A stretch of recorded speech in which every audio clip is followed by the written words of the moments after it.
So thank you, Johannes, for the opportunity to let me speak a few words about the university that I'm working at. I work at the Szeged University, which is in the southern part of Hungary. And it's also called the City of Sunshine, because the sunshiny hours are the longest and the largest, the highest number in all of Hungary. You can see this is our rector's hall. That's the main administration building with a beautiful fountain in front of it. It's a very central place. The music faculty is located right nearby this, so we walk by every day. The University of Szeged is made up of several faculties. The music faculty is called the Béla Bartók Faculty of Arts. We are in the process of becoming not just a music faculty, but also a faculty for visual arts. The university is expanding and also exploring, opening up to more of offering opportunities to international students. The Faculty of Art dates back to 1883. We are a very old university with a good, high international reputation and with a rich history. One of the beautiful things about our university is that the campus is located, we don't have a closed campus. All the faculty, the various faculty buildings are located in different parts of the city, all housed in beautiful buildings. I do not have pictures. I did not include those in the slides for you, but people are quite impressed by that. We are related, several important musicians, as you see on this slide, have had connection with the Szeged University. Franz Liszt, for example, played several concerts when the catastrophic flooding happened, the Tisza flooding in 1879, and helped rebuild the city of Szeged. Béla Bartók was born very near us, and that is one of the reasons why our faculty's new name is Béla Bartók Faculty of Arts. Szokody, who was born in Kecskemét, is also very close to us. And last but not least, one of our wonderful mutual professors, György Sebők, my last teacher, was also born in the city of Szeged. I studied with him at Indiana University in Bloomington later on. And now I returned to Szeged and I teach there. So the legacy kind of links back to the roots. The faculty originally operated as part of the Franz Liszt Academy of Music for a long time, but then it became strong enough to become and be acknowledged as the 11th faculty of the University of Szeged. For international education, we offer bachelor degree in performance and master's degree in performance. We are working on establishing doctorate as well, but that's not currently available. But what we do have, we have a preparatory program for those students who want to immerse themselves in Central European music education, or they are before a bachelor level entrance exam, and it can be a half-year program or a one-year program, or they can extend it. That has different requirements. So if you're interested, feel free to check it out on our website. Well, here are some of the acknowledgements and credentials of the rankings of the university. I'm not going to get into that because I'm much more interested in Liszt and music itself, but feel free to take a look at that. What we are really happy about is that we know that COVID has imposed a very, very difficult situation on everyone's personal lives as well as education. And our university is trying to uphold the highest standards for safety, but we were able to go back to in-person teaching. And currently we are also teaching in person, which is a really wonderful thing, I think, when I can meet with my students in the classroom. Here you see some of the facilities that the music students are able to visit and work at. We have a we have two concert halls in our music faculty building. The large one is called the Fricsay Concert Hall. The picture is right here. You can't really see the whole, sorry, but there's a statue of Bartók and Kodály on the other side overlooking the performers.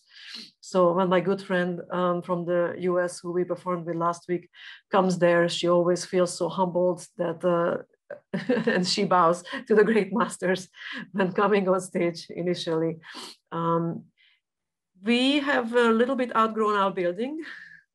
So we are also holding some of the classes in the Rauk Palace. It's right next to us. It's a beautiful, beautiful building, as well as the National Theatre of Szeged. The vocal students for stage practice, they frequently go there, and they are able to work with the professionals working in the National Theatre of Szeged.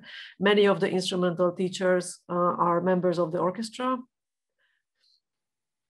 So it's really also offering an opportunity, but mostly for singers though, to participate in opera productions as members of the choir. And some have started quite serious careers there. So it's a really hands-on experience for all of them. Here's our other hall, the Franz Liszt Chamber Hall. That's our smaller concert hall. We also have opportunity to use the Rector's Hall concert hall, which is in the opening slide, that large building. It's on the very top floor, really fancy building. And here, last but not least, is our library, which is a very wonderful facility. It's probably our most modern building. Everything else looks very, very European in terms of architecture. And now moving on to Franz's Hungarian Rhapsodies. I don't know how many of you have participated in the previous lecture. So I am going to do a little bit of review about some of the features. You might recognize certain slides also with some additional things, but I would like to endeavor into different areas that I did not touch on last time and focus on the Hungarian Rhapsody No.2 in C# minor, which we just heard a wonderful performance of by Professor Nugroho. Congratulations for that. A little review about Franz Liszt. Franz Liszt was born in Doborjan, or the Austrian name Reding. I mentioned that last time, but died in Bayreuth in Germany. This is his birthplace. And my husband was so good to find the oldest known photo of Franz Liszt by Hermann Biot that you see. And the last photo was taken of the old Liszt just 4 months before he died. A little bit about his Hungarian background. As you know, he was traveling everywhere in Europe. He didn't spend very much time in Hungary. He didn't spend very much time in one place. He was on the road pretty much all the time. He had a little travel piano that's kind of very small, little keyboard that he took with him. But he wanted to be known as Hungarian. He had a Budapest apartment. The pictures in the middle are the interior of his apartment. And I had the pleasure of walking over there just, what is today? Tuesday, on Sunday, with the doctorate board of the Franz Liszt Academy, because I received my diploma, and then we all go in there and pay our respects privately to Franz Liszt. So that is his apartment. You see his composing desk there. Liszt's apartment is housed in the old academy, which was the original Franz Liszt Academy, with a sign at the door like this on the right side, making himself available to the public only for a very, very limited time on Tuesdays, Thursdays, and Saturdays between the hours of 3 and 4. Above those, you see the exterior of the Franz Liszt Academy, the new Franz Liszt Academy, the large building, and above that is the interior of the large concert hall. There is also a small concert hall called Szokody Hall in the new academy. Liszt was a concert pianist, an organist, of course, a very, very significant composer, and a wonderful educator. Here you see a list of instruments included in his apartment.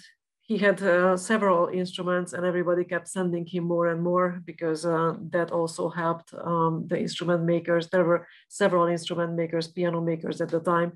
And so they tried to send the piano to Liszt because if Liszt played on them, of course, they could sell more models. So I'm going to move over. We discussed some important features of or impact that Liszt had on the piano playing. He was basically during his time when he was concertizing, the piano has undergone a very, very quick development that happened partly because of his playing, and the fortepianos and some instruments kind of broke under his hands. He was quite powerful. And so that was a challenge that he presented to the instrument makers to come up with new models, to start experimenting. Also, his sound was quite special and powerful, so they started exploring possibilities for more resonance that the piano was able to give. Liszt wanted to really explore the maximum resonance, as you heard from the Rhapsody also, and some of those technical elements include the alternating octaves, the use of pedal, quickly repeated notes. I discussed this in my last lecture. He used the full keyboard without limitations, as Professor Johannes was explaining, with right hand going up, left hand going lower range. Everything is covered, creating a quite impressive sound. I want to mention something about the breathing pedal and the syncopated pedal, because I watched my last lecture and I don't think that I was quite clear about that. The breathing pedal basically is the following of the phrases. So treating the pedal changes to help shape the music. And the syncopated pedal was what made his playing very, very clear. That was a new invention at the time. I mentioned some things here that are related.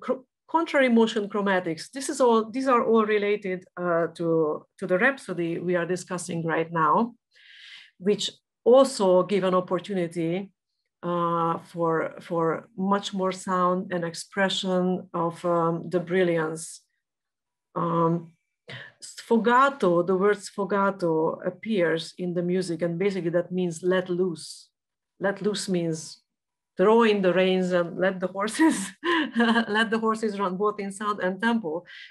He uses stringendo, brioso assai, tutta forza, with maximum force that you can give.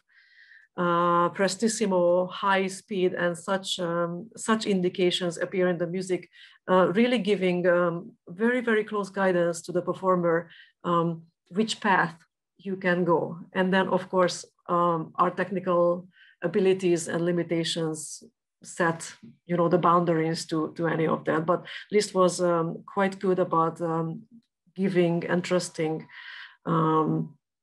these things to the performer so we can utilize to the best of our ability. The picture underneath is actually a very interesting, it brings up a very interesting topic to discuss.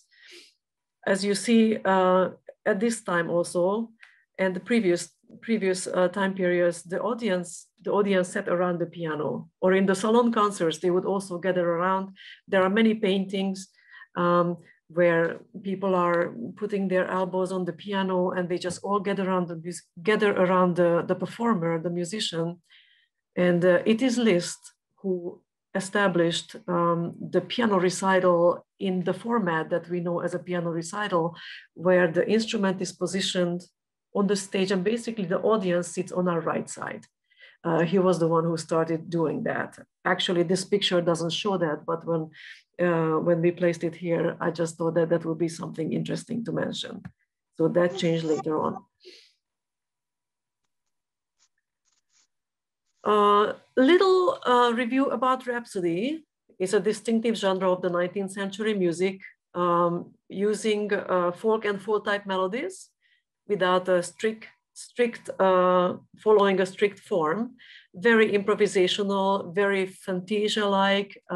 In the last shoe of this rhapsody that we just listened to, you must have noticed that there are times when we can't count the beat because it's just all stops, and there is a cadenza Fantasia-like section up to the performer, how it is to be shaped, how it is to be timed, how the personal approach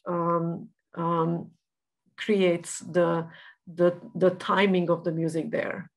There are lots of virtuoso elements, of course, and there is the gypsy influence that we discussed previously. Some of the general features are the cadenza that I just mentioned. In my previous lecture, I was showing a few videos, and if you remember, the orchestra would stop certain times and some people would have an opportunity to play a little solo. The clarinetist could show off their skill, or the violinist, or the cellist, or the cymbalum player. So the cadenza, the built-in cadenza into the piece was quite a normal thing with the rhapsodies. They do have the slow, fast tempo markings in general, but also can use different tempo notations, as we watched in the lecture previously. All these are related to dance and the gypsy music as well.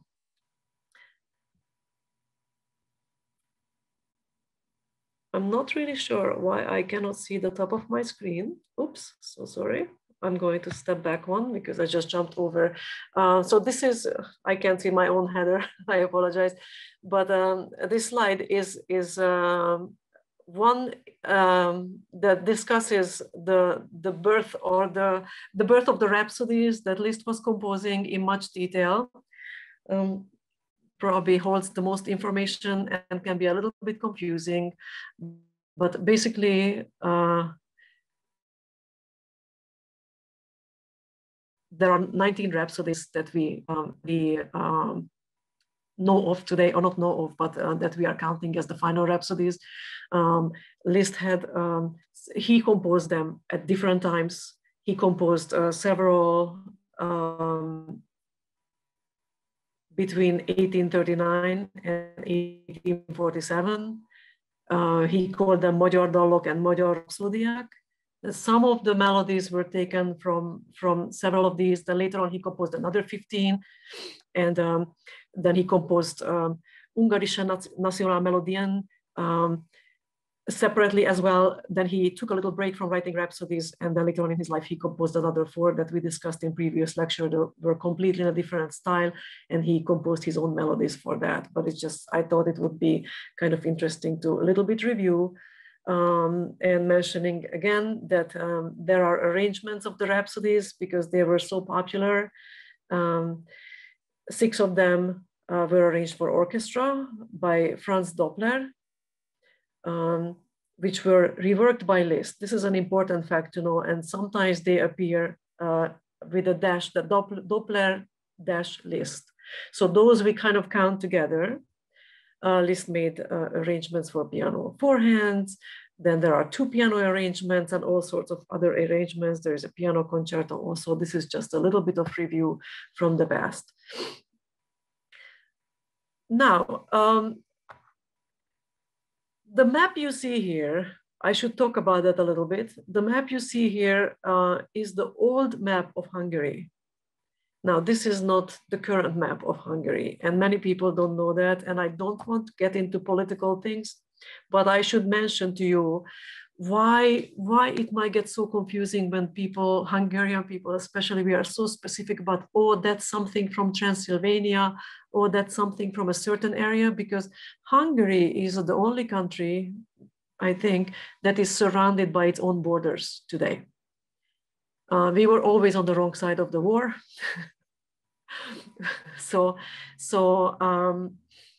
When World War I ended, by the Trianon Treaty, 2/3 of the country was taken away from Hungary. This that you see here, the map is Old Hungary. Old Hungary here by Croatia actually had a shoreline. We had seashore. We no longer have that. We are a landlocked nation now. This is, sorry, I'm trying to move my cursor. I hope I'm doing it right.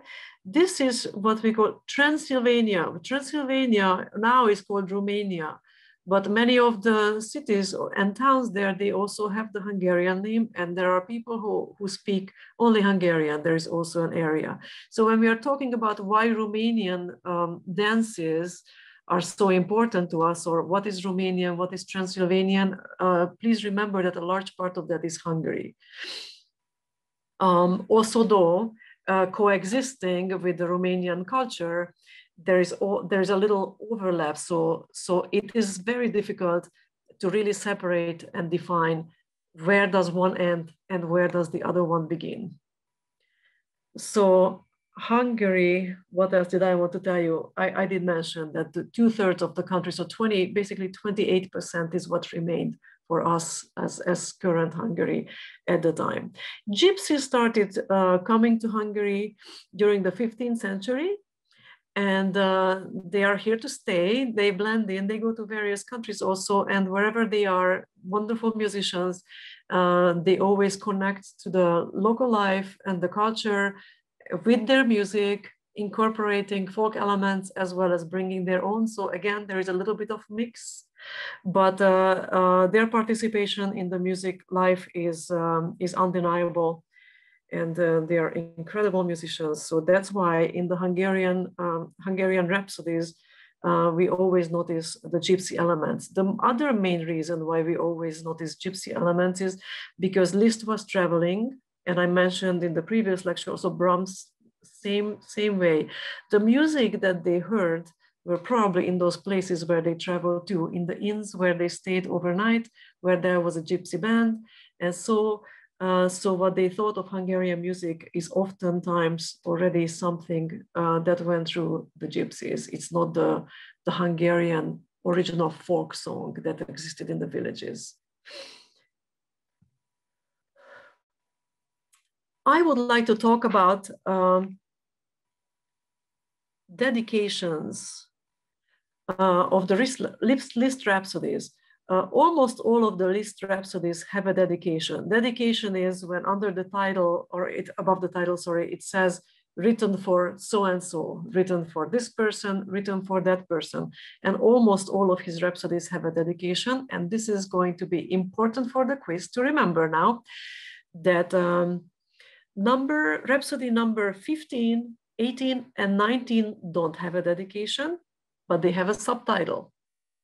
There is one Rhapsody that doesn't have a dedication and does not have a subtitle either, and that is number 17, and please remember that.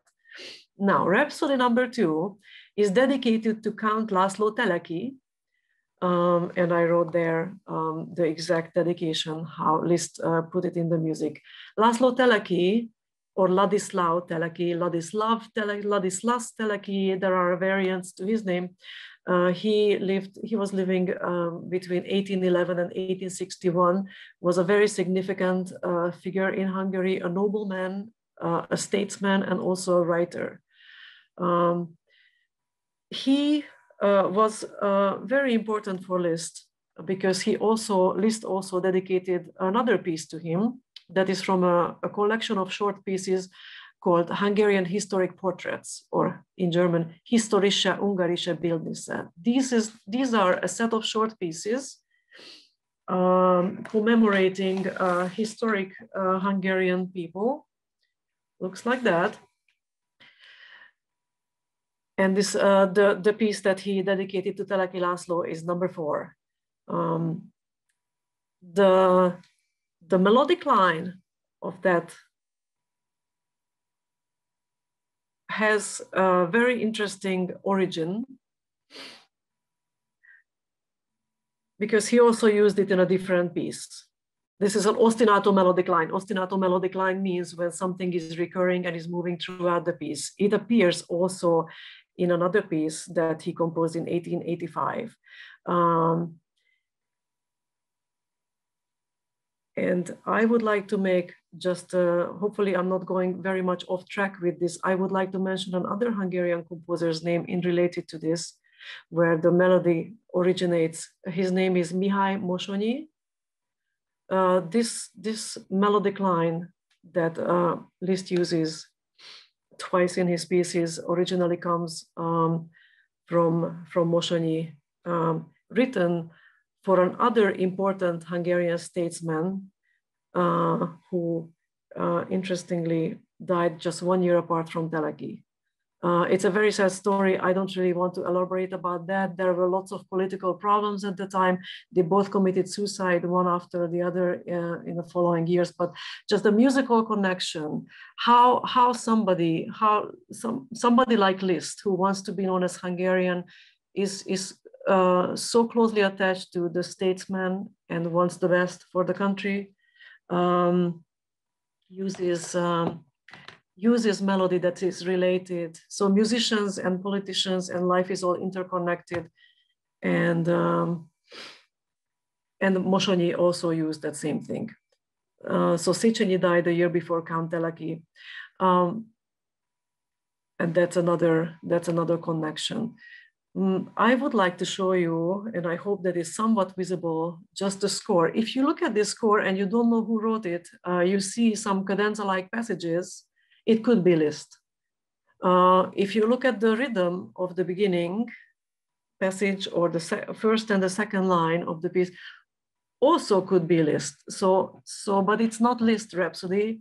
This is written by Mosonyi Mihály. It's actually a rhapsody. It's the fourth rhapsody of his.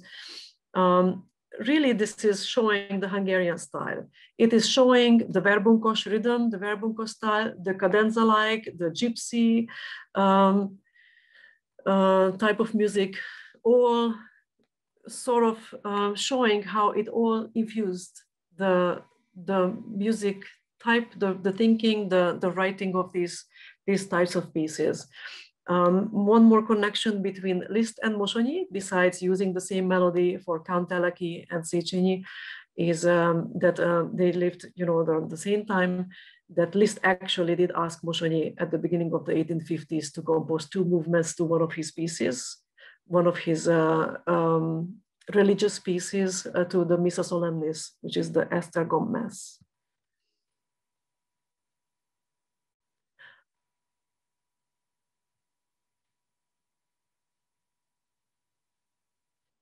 This is a little review from last time about Hungarian music, which Professor Johannes, I was very happy to hear, highlighted the strong downbeat. The Hungarian music doesn't exist without the strong downbeat, as Hungarian language doesn't exist without a strong downbeat, because in the language, we put the emphasis on the first syllable. So in the music, somewhat related to that, also the same thing happens. And this is valid also for Bartók and Kodály. Here you see 2 pictures of them. Bartók he's very recognizable. The picture that we put here purposely is of Kodály, is not very commonly seen. So, but that is him.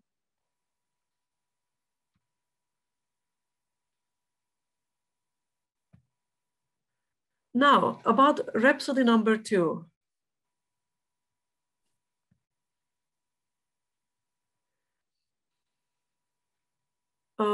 I discussed before in the previous lecture about the folk melody, the Hungarian folk song being 4-line, and what are the features of those. And we also discussed how the sources of the melodies for the various rhapsodies can come from different places. Rhapsody number 2 is unique in this way because it has no predecessor in the earlier series. It is not taken from any of the Magyar Dallok. It's not using any of those melodies. The source of the introductory melody is said to be of Romanian origin. Now, when I talk about introductory melody, those are only the first 8 measures of the piece. So the very, very first one, which he actually notated first, he wrote that down. He wrote that down first, the opening in 1846. Then the piece was composed in 47. So he had the original melody, the first opening melody. There is an introduction, and then the Lassú section begins. So he wrote that later on, and the piece got published in 1851. So again, the introductory melody is of Romanian origin. The theme that he used was found in one of his sketchbooks, one of the Weimar sketchbooks. And the other themes that he's using in Rhapsody No.2 are taken from a gentleman called Heinrich Ehrlich. I don't know if he was an angry man. This picture that we found of him is a little bit stern. And the story about that is he was an Austrian pianist and musicographer. He writes in his memoir that Ehrlich played his own piece for Liszt in Vienna in 1846. The piece was titled Hungarian Fantasy Konzertstück in Ungarischen Weisen, Hungarian Fantasy Konzertstück in Ungarischen Weisen, which is Hungarian fantasy concert piece in Hungarian style, basically. And when he played it for Liszt, he left the manuscript there. According to Ehrlich, Liszt took the themes from this piece and promised him in 1852 that he will add the credits to Ehrlich after the second Rhapsody is written, which according to Ehrlich, well, we don't see it in the score. So yes, he failed to do that if this is true.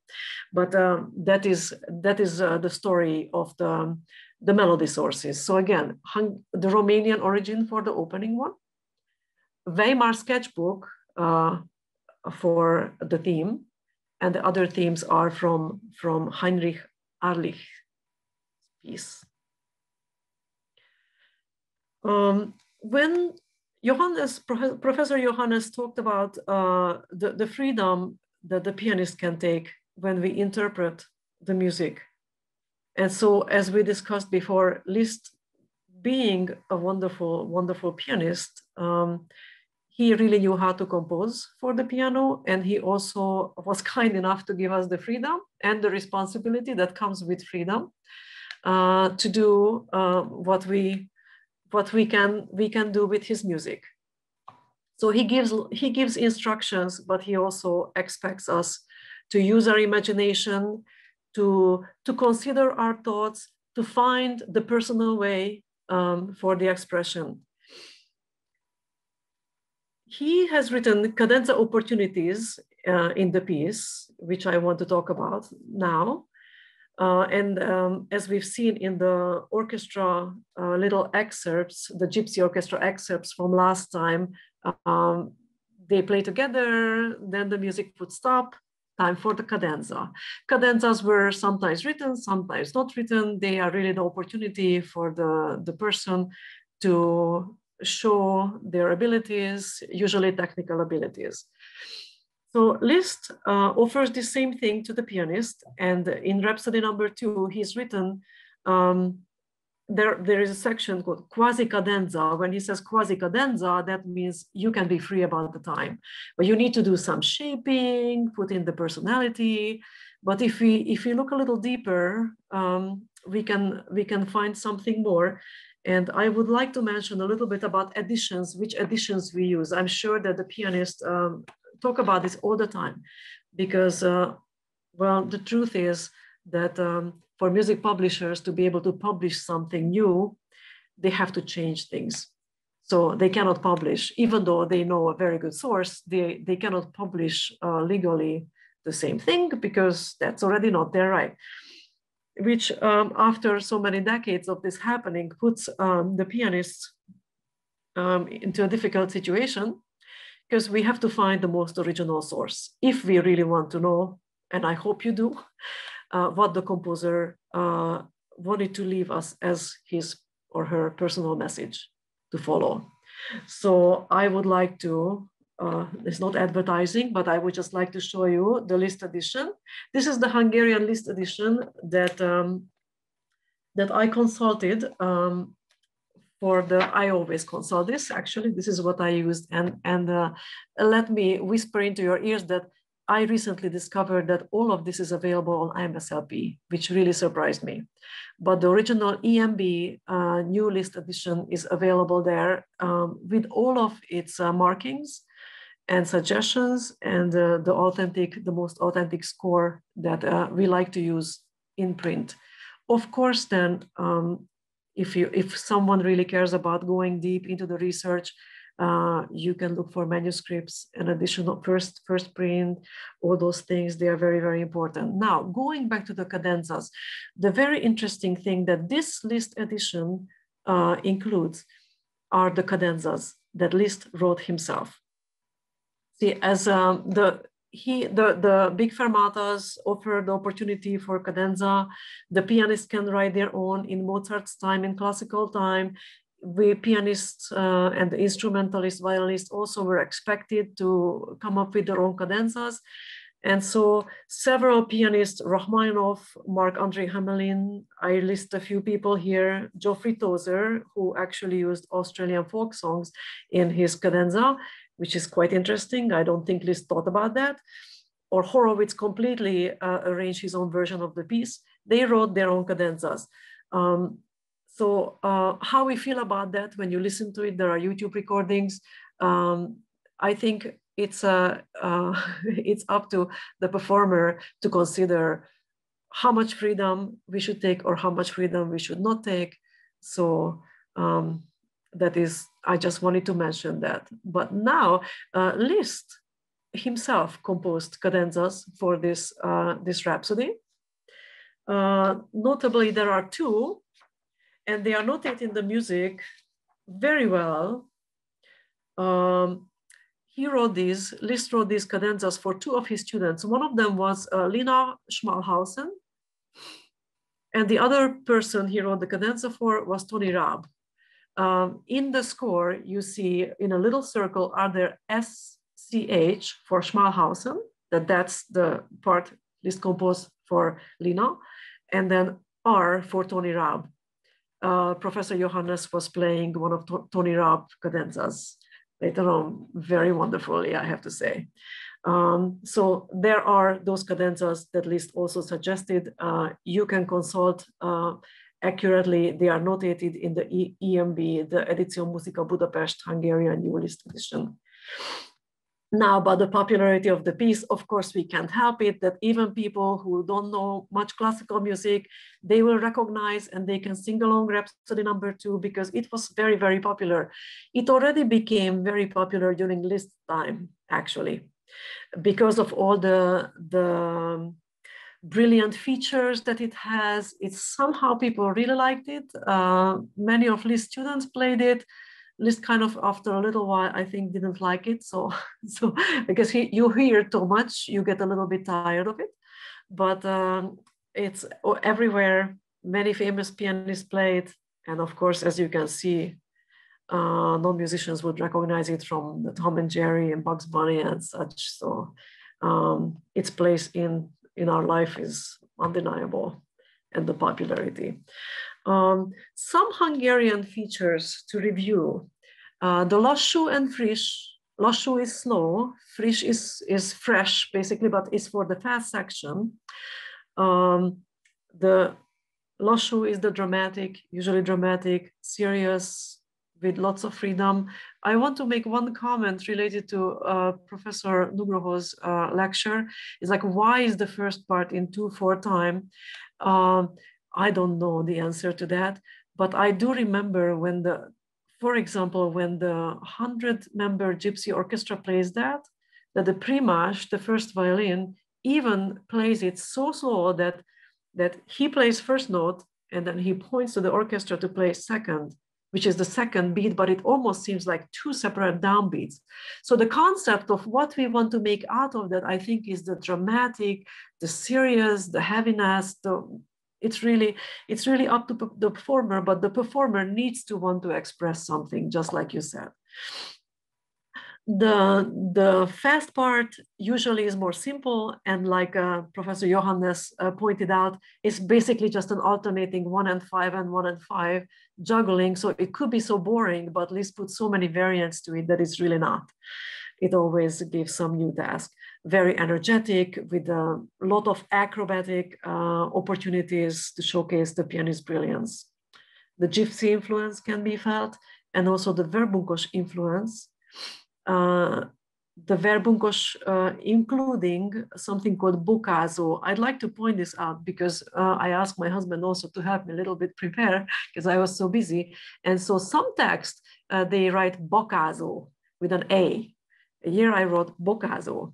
So what's the difference? The boko is a soldier, is a type of soldier who also does this. So maybe it's not that wrong, but boko is the ankle, and bokazo is when they touch the heel, click, click, click, this ta-dum, ta-dum, ta-dum, that rhythm, basically the ending of the phrases. So that motivic element always appears. Now, I have just two interesting things to mention, because we discussed the beat, the downbeat, the strong Hungarian downbeat. And so I took the example, measure 178 of this Rhapsody, to think about the downbeat. That does the downbeat disappear? I'm looking for my cursor, it's right here. So Liszt puts an accent right here on second beat. So what does that do to the downbeat? Is the downbeat gone? And now we arrive to why these lectures that Professor Nugroho is organizing are so important to look into the insight.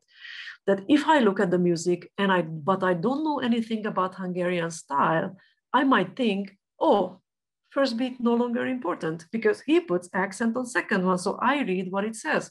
But if I do a little deeper research, look behind the notes, and I'll find importance of downbeat in Hungarian music, then I know the downbeat is not removed.